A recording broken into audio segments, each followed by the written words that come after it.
Over to the hit machine Anil Ravipudi గారు. అందరికీ నమస్కారం. సో అన్ని ఈవెంట్స్ వేరు, ఈ ఈవెంట్ వేరు. సాయి అంటే అందరికీ తెలుసు, నా బెస్ట్ ఫ్రెండ్. పాపం చాలా కష్టపడ్డాడు ఈ సినిమాకి. ఒక 2 years అంటున్నారు కదా, 2 years పట్టింది. ఎందుకంటే అవతల నాతో వర్క్ చేయాలి, నా సినిమా అంటే వదలను. సో సిట్టింగ్స్, షూటింగ్ టైము, అందుట్లో దానికి ఎగ్జిక్యూటివ్ ప్రొడ్యూసర్గా చేశాడు, ప్రొడక్షన్ ఎగ్జిక్యూటివ్గా. ఇక అన్ని బాధ్యతలు చూసుకునేవాడు పాపం. సో ఆ గ్యాప్లో చేశాడు షూట్. సో ఆ గ్యాప్లో చేశాడు. సో అందుకంత టైం తీసుకున్నాడు, బట్ వర్త్. చాలా కష్టపడి చేశారు. సరే, సినిమా గురించి తర్వాత మాట్లాడతాను. సో ఫస్ట్ ఆఫ్ ఆల్, ఎవరైనా ఇండస్ట్రీకి వచ్చేది, ఎక్కడ వర్క్ చేసినా, ఎవరి దగ్గర పని చేసినా, వాళ్ళ ఐడెంటిటీ ఏంటి, వాళ్ళేంటి ప్రపంచానికి పరిచయం చేసుకోవాలి. సో ఒక డైరెక్టర్ దగ్గర రైటర్గా ఉన్నా, ఇంక ఏ విభాగాల్లో పనిచేసినా, so ultimate goal to prove themselves, అంటే ఒక డైరెక్టర్ అవ్వాలి అనే ఒక గోల్ ఉంటుంది అందరికీ. సాయిదంటే పాపం నాతో ట్రావెల్ చేస్తూ, ఇద్దరం ఒకసారి వచ్చాం ఇండస్ట్రీకి, 2005లో వచ్చాం. సో తన ఆర్టిస్ట్ అవుదామని వచ్చాడు ఫస్ట్. తర్వాత గోల్ ఇటు మార్చుకున్నాడు, డైరెక్షన్ డిపార్ట్మెంట్కి వచ్చి డైరెక్టర్ అవుదాం అనుకున్నాడు. ఇక నాతో ట్రావెల్ చేస్తూ, నా సినిమాలకి పనిచేస్తూ, ఒకసారి చేద్దాం, ఒకసారి ఆగుదాం, ఒకసారి చేద్దాం, ఆగుదాం, కన్ఫ్యూషన్, అలా మొత్తానికి ఒక టైం వెళ్ళిపోయింది. సో ఒక లాస్ట్ 2 years బ్యాక్ డిసైడ్ అయ్యాడు, అసలు నాలో ఏముంది, అసలు నేను ఎవరిని ఈ ప్రపంచానికి నేను చూపించాలనుకుంటున్నాను అని నాకు చెప్పాడు. సరే, okay Sai, this is the time to prove your self అని. ఫస్ట్ టైం మేము అసలు ఇంతకుముందు అంటే కొన్ని ప్రాజెక్ట్స్లో ఏదో నా ప్రజెన్స్ అనేది ఉండేది. ఈ సినిమాకి complete image spark S Krishna తనను తనగా తీసుకొచ్చుకుంటున్నాడు ప్రజల ముందుకి. ఓన్లీ మా బెస్ట్ ఫ్రెండ్గా నా విషెస్, నా సపోర్ట్ ఉంది.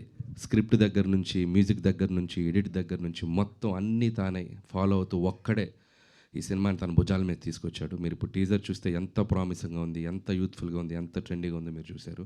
సో సినిమా కూడా అలాగే ఉంటుంది. Sai, so congratulations and all the best. So డెఫినెట్గా నీ గోల్ నువ్వు రీచ్ అవ్వాలి. నువ్వు ఒక సక్సెస్ఫుల్ టెక్నీషియన్గా ఇండస్ట్రీలో ఉండాలని, ఒక డైరెక్టర్గా కాదు, ఒక ఆడియన్గా కాదు, నీ బెస్ట్ ఫ్రెండ్గా కోరుకుంటున్నాను. So so all the best. ఇంకోటి, ఈ సినిమాలో ఆర్టిస్టులతో పాటు ఒకరోజు వచ్చి నేను యాక్ట్ చేద్దాం అనుకుంటున్నాను అన్నాడు. అదేంటి సార్, మొన్న రైటర్ అన్న తర్వాత ఎగ్జిక్యూటివ్ ప్రొడ్యూసర్, సరే డైరెక్షన్ ఓకే, మళ్ళీ యాక్టర్ ఏంటి అన్నాను. అని అన్నప్పుడు ఒక మాట చెప్పి పెడతాను, నేను చాలా ఎమోషనల్గా ఫీల్ అయ్యాను. సాయి ఆర్టిస్ట్ అవ్వాలనేది వాళ్ళ నాన్న డ్రీమ్. సో వాళ్ళ నాన్నకి సాయిని ఆర్టిస్ట్గా చూడడం చాలా ఇష్టం. పాపం అది చూడకుండా ఆయన వెళ్ళిపోయారు. సో ఒక రకంగా ఎక్కడున్నా మా నాన్న నన్ను చూస్తాడని ఒక ఫీలింగ్ ఉంది సాయికి. సో అది తను నాకు ఎక్స్ప్రెస్ చేసినప్పుడు నేను చాలా కనెక్ట్ అయ్యాను. సో సరే, సాయి బాగా చేస్తాడని తెలుసు, కానీ ఇంత బాగా చేస్తాడని నేను అనుకోలేదు. సినిమాలో చూస్తే అసలు ప్రొఫెషనల్ ఆర్టిస్ట్ లాగా చాలా వాళ్ళందరితో కలిసిపోయి, ఒక తను అవుట్ సైడ్ ఉండే క్యారెక్టర్కి, సినిమాలో ఉండే క్యారెక్టర్కి చాలా తేడా చూపించగలిగాడు. సో ఆర్టిస్ట్గా కూడా సక్సెస్ఫుల్ అయిపోయాడు. అండ్ కంగ్రాట్స్ దానికి కూడా. అండ్ ఈ సినిమా నేను మొన్ననే డబుల్ పాజిటివ్ చూశాను. అంటే without music, without RR, without effects, అసలు ఏం లేదు, సినిమాగా చూశాను. అసలు ఒకసారి బయటికి వదిలేమంది ఎలా ఉందో ఒకసారి నాకు అప్పుడే చూపించాడు. సో ముందు చూపించను, మొత్తం అయ్యాక చూపిస్తాను చూపించాను, మధ్యలో ఏం జరుగుతుందో కూడా తెలియదు నాకు. సో సినిమా చూశాను నేను చూసి చాలా సర్ప్రైజ్ అయ్యాను. అంటే నాతో ఉన్నప్పుడు నా స్టైల్ ఆఫ్ రైటింగ్కి, నా స్టైల్ ఆఫ్ సినిమాలకి అడాప్ట్ అయ్యి ఒకలా చూశాను సాయిని నేను. అండ్ తన సినిమా తీసిన తర్వాత కంప్లీట్ డిఫరెంట్ సాయిని చూశాను నేను. ఎందుకంటే సాయికి వరల్డ్ సినిమా మీద చాలా గ్రిప్ ఉంటుంది, చాలా సినిమాలు చూశాడు చిన్నప్పటి నుంచి. అసలు మొత్తం స్టార్ మూవీస్ బ్యాచ్ అనమాట. తెలుగు సినిమాలు తక్కువ, ఇంగ్లీష్ సినిమాలు ఎక్కువ, మొత్తం ఆ టైప్లో ఉంటాడు. బట్ జడ్జిమెంట్ వైజ్ నా టీంలో ఒక సినిమా రిలీజ్కి ముందే ఈ సినిమా ఇంత చేసేస్తుంది, ఇంత రెవెన్యూ చేసేస్తుంది, ఇంత కలెక్షన్ చేస్తుంది అని చెప్పేస్తాడు. నేను ఉండరా బాబు, నువ్వు ఎందుకంటే ఇది ఇంత చేసేస్తుంది, 300 చేసేస్తుంది, 350 చేస్తుంది అంటే నేను అసలు ముందు 2 రోజులు వణికిపోతుంటా రిలీజ్కి ముందు. ఇతను ఒకటే చాలా కాన్ఫిడెంట్గా ఈ రికార్డ్స్ పట్టుకుని తిరుగుతారు కదా, అది 2 రోజుల ముందే తిరుగుతుంటాడు.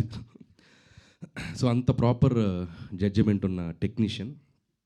సో నేను సినిమా తను తీసింది చూసి నేను చాలా సర్ప్రైజ్ అయ్యాను, థ్రిల్ ఫీల్ అయ్యాను. ఒక కొత్త జోనర్లో ఒక డిఫరెంట్ స్క్రీన్ ప్లేతో ఎవరైనా అటెంప్ట్ చేయాలన్నా కూడా ఒకసారి ఆలోచిస్తారు. సో అలాంటి ఒక జోనర్కి వెళ్ళిపోయి దీన్ని ఒక డిఫరెంట్గా ప్రజెంట్ చేయాలి, కొత్తగా తీయాలని ఒక తపనతో తీశాడు. అది చాలా బాగా అచీవ్ అయ్యాడు, అది నో డౌట్. రేపు ఆడియన్స్ చూసాక కూడా తన ప్రయత్నాన్ని ఖచ్చితంగా ఆదరిస్తారు, నేను చెప్తున్నాను. సో చాలా చాలా బాగా తీశాడు. అండ్ ఇక మ్యూజికల్గా చూస్తే ఇంకా నెక్స్ట్ లెవెల్లో ఉండబోద్దని అనుకుంటున్నాను. అండ్ మ్యూజిక్ కూడా తన టేస్ట్ చాలా బాగుంటుంది సాయిది. So I believe that. And technicians అందరూ కూడా చాలా మంచి టెక్నీషియన్స్ ఉన్నారు. అండ్ అందుకు కూడా అతనికి నాకు కంగ్రాట్స్ చెప్తున్నాను. అలాగే ఈ సినిమా చూస్తే వీళ్ళ ఆర్టిస్టులు ఎవరు కూడా వీళ్ళ పేర్లు బయట గుర్తుండవు. సో లిప్స్టిక్ లావణ్యగా గుర్తుండిపోద్ది అనన్య అండ్ సఫీనా. సఫీనా కూడా పల్లవి తను కూడా తను సర్లే నీకు రోల్లో చేసింది ఇన్ఫ్యాక్ట్ యాక్చువల్గా. సో తనకి మంచి రోల్స్ ఇద్దరికి, అంటే అమ్మాయిలకి ఒక మంచి క్యారెక్టర్స్ డిజైన్ చేసి త్రూఅవుట్ వాళ్ళ సెంట్రిక్గా కథను తీసుకెళ్తూ ఒక డిఫరెంట్ నరేషన్తో స్క్రీన్ ప్లేతో తీసాడు సినిమా. సో వాళ్ళిద్దరు చాలా అద్భుతంగా నటించారు. సో అనన్య అయితే అసలు ఎక్స్ట్రాడినరీ ఒక ఫైట్ చేసింది. అండ్ ఇందాక ఒకటి చెప్దాం అనుకున్నా, ఇందాక మన వాళ్ళు ఎవరో చెప్పారు, ఎవరు కమల్, ఇది హైదరాబాద్ రోడ్స్ మీద ఎలా తీసారో కూడా తెలియదని. ఖచ్చితంగా సీసీ కెమెరాస్ ఉంటే వీళ్ళందరినీ తీసుకెళ్ళి లోపలేస్తారు. ఒక కెమెరా వేసుకుని బైకుల మీద అటుపోయి ఇటుపోయి చాలా లైవ్లీగా తీశారు. కానీ సినిమా తీశాక చూశాక ఖచ్చితంగా గవర్నమెంట్ వాళ్ళని పిలిచి సత్కరిస్తారు. హైదరాబాద్ ఎంత బ్యూటిఫుల్గా తీశారు, మన హైదరాబాద్ ఇంత అందంగా ఉందన్నట్టుగా చూపించారు. సో చాలా బ్యూటిఫుల్గా లైవ్ లొకేషన్స్, అంటే మనం వెళ్ళి తీయాలంటే కూడా చాలా కష్టం. చార్మినార్ చుట్టూ పెద్ద పెద్ద సీక్వెన్స్లు చేశారు. And credit goes to Sai, తన తపన. సో టీం అందరినీ పుష్ చేస్తూ వాళ్ళందరినీ పట్టుకొని చేశాడు. సో అంత లైవ్లీగా ఉంటుంది సినిమా. సో హై అనే సినిమాలో ఆ టైటిల్ కూడా చార్మినార్ పక్కన పడుతుంది హై అని, సో హెచ్ సింబల్తో. సో అది నాకు ఇంకా బాగా నచ్చింది. అండ్ హైదరాబాద్లో ఒక 2 డేస్లో జరిగే ఒక జర్నీని 4 క్యారెక్టర్ల మధ్య చాలా బ్యూటిఫుల్గా తీసుకెళ్ళిపోయాడు. అండ్ సినిమా చూశాక మీకు అర్థమవుతుంది. అండ్ అలాగే ఇద్దరు అమ్మాయిలకి advance congratulations. Hope you will get more opportunities and all the best. అలాగే స్పెషల్ మెన్షన్ కమల్, సినిమా అంతా వీళ్ళ 4 మధ్యలో నలిగిపోతాడు. ఎంత బ్యూటిఫుల్ టైమింగ్ ఉందంటే తిన దగ్గర. ఖచ్చితంగా చాలా మంచి ఆర్టిస్ట్ అవుతావు Kamal, all the best. And అలాగే హైదర్, సో ఇది అప్కమింగ్ టాలెంట్, తిని కూడా చాలా బాగా చేశాడు. సో మిగతా ఆర్టిస్టులు కూడా అక్కడక్కడ మన శంకర్ ప్రసాద్లో వచ్చిన ఆర్టిస్టులందరూ, సంక్రాంతి కోసం వచ్చిన ఆర్టిస్టులందరూ సైడ్ లైన్లో వెళ్ళిపోయి అక్కడక్కడ కనబడుతూ ఉంటారు. అదేంటి ఇక్కడి నుంచి తీసుకెళ్తున్నారుగా, ఎప్పుడు తీసుకెళ్తున్నారు, బ్యాక్ ఎండ్లో అలా వెళ్ళిపోతుంది. అంటే ఏం లేదండి, నేను ఎగ్జిక్యూటివ్ ప్రొడ్యూసర్ కదా, నీకు దీనిలో రోల్ కావాలంటే నువ్వు నాకు వచ్చి చేయాలి అని అట్లా అందరినీ వాడాను, ఎక్సెప్ట్ హీరోలు హీరోయిన్లు తప్ప మ్యాక్సిమం. సో ఇటు నుంచి అటు వెళ్ళిపోయేవాళ్ళు అనమాట. సో నేను సినిమా చూసేటప్పుడు ఏంటి ఎంతమంది ఉన్నారేంటి, ఎప్పుడు చేసామంటే మన షూటింగ్ వచ్చిన రోజు అటు వెళ్ళిపోయారని చెప్పాడు. ఓకే, సో ఎనీవే ఎట్లా ఒకలాగా యూజ్ అయ్యారు కదా నీకు. సో అలా ఆర్టిస్టులందరికీ నా బెస్ట్ విషెస్, మంచి పేరు వస్తుంది టెక్నీషియన్స్ అందరికీ. అలాగే మ్యూజిక్ సాంగ్స్ నేను ఆల్రెడీ బయటకు వదలేదు కానీ విన్నాను. Vikas all the best Vikas, చాలా బాగా వర్క్ చేసావు. అండ్ తిని దేవిశ్రీ దగ్గర వర్క్ చేసేటప్పుడు కలిసాను నేను చాలాసార్లు. ఆల్రెడీ 2-3 ఫిలిమ్స్ చేసావు. Hope it's going to be another successful project for you. So అలాగే మిగతా టీం అందరికీ నా best wishes. And too early, సినిమా గురించి ఇంకా ముందు మంచి మంచి ఈవెంట్స్, మంచి అప్డేట్స్ ఇస్తాడు సాయి. కంగ్రాట్స్ సాయి. అంటే ఇంకా నీ గురించి అంటే చాలా అంటే సాయి లాంటి ఫ్రెండ్ ఒకడు ఉంటే తన లైఫ్ ఎలా ఉన్నా పర్లేదు, కానీ ఆడి ఫ్రెండ్ అవుతాడు సక్సెస్లో ఉంటాడు. అంత స్ట్రైట్ ఫార్వర్డ్గా ఉంటాడు,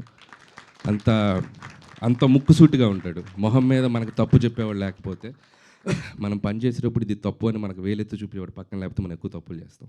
సో అస్సలు వీడు ఇన్ని హిట్లు కొట్టాడు, ఇంత పెద్ద ఏం ఉండదు. సో ఫస్ట్ పటాస్ అప్పుడు ఎలా ఉన్నాడో అలాగే ఉంటాడే, బాలెత్తీసి అంత కమాండ్గా చెప్తాడు. సో అలాగే సాయికి ఎంతమంది ఫ్రెండ్స్ ఉన్నారో అంతే ఎనిమీస్ కూడా ఉంటారు ఇక్కడ.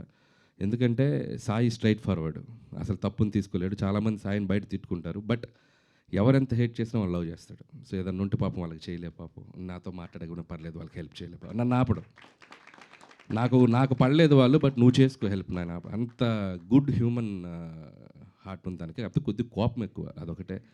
ఇంకా అది ఆపలేం కదా, క్యారెక్టర్ అది. చాలా మారాడు ఇప్పుడు, okay. So Gudivada Rayudu and Safina and lipstick Lavanya, Haidar and Mohan, so మీ అందరికీ ఆల్ ద బెస్ట్. మీ సినిమాలో ఏదైతే ఒక పేరు పెట్టారో హై, అది మీకు ఖచ్చితంగా రావాలి. ఈ సినిమానే కాదు, ముందు ఇంకా సినిమాలతో హై రావాలని నేను మనస్ఫూర్తిగా కోరుకుంటూ థ్యాంక్ యూ, కంగ్రాచులేషన్స్.